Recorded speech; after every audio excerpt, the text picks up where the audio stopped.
Um, what do Prime Minister Trudeau, or Pierre Trudeau rather, Jacques Cartier, Millhaven Maximum Security Prison, and Bobby Orr have in common? Ooh, I know, they're all in Transfer High School. You got it.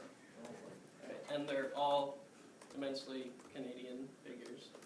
I was at a hip concert a few years back, and I was talking to a guy who's kind of following them around during their tour. I think it was the Fully Completely tour, I'm not sure.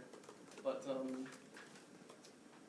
he was saying like how it's coming to all these Canadian venues and they're playing the Saddle Dome, they're playing Rexall Place at the time, and you go to the States and they're playing these small little bars where it's like about half full and nobody knows who they are because they're just such a Canadian treasure. They're such a huge thing here, but over the rest of the world nobody really knows who they are.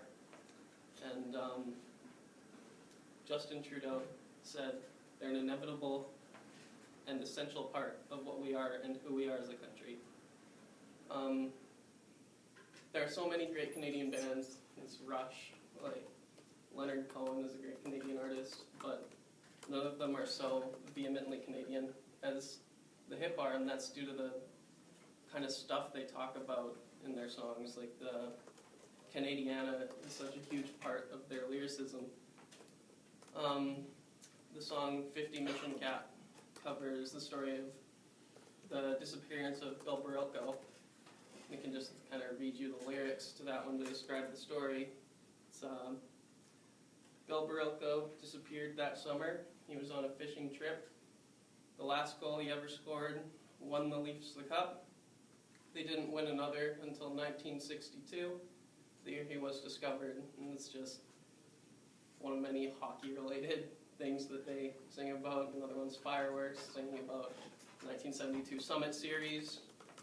And the song Wheat Kings is about the David Milgaard story.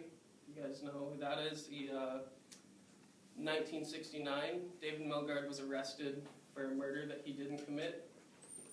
He was on a cross-country trip with one of his friends or something, and he was arrested and sentenced to life in prison in 1970.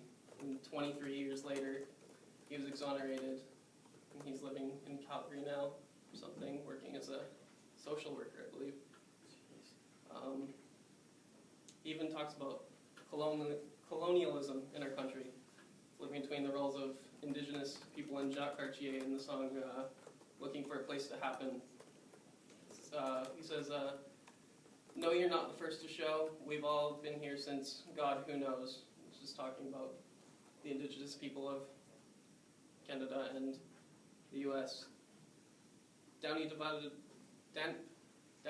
a lot of time in his last year to Indigenous rights. He went so far as to call the Prime Minister out at his last show in Kingston, saying that you've got to do something about it, basically. His last solo album was released about a year before he died. It was a concept album about the story of Chanie Wenjack, a boy who fled a residential school in Ontario in 1966, and he died of hunger and cold exposure trying to find his way home. It was accompanied by the release of the Gordon Downie and Chanie Wenjack Fund, set to jumpstart the reconciliation between Indigenous and non-Indigenous peoples. The Hip were a truly Canadian band. They were Canada's band. Love them or hate them, you have to respect what they mean to our country. Gordon Downie wrote the soundtrack of a nation. Thank you.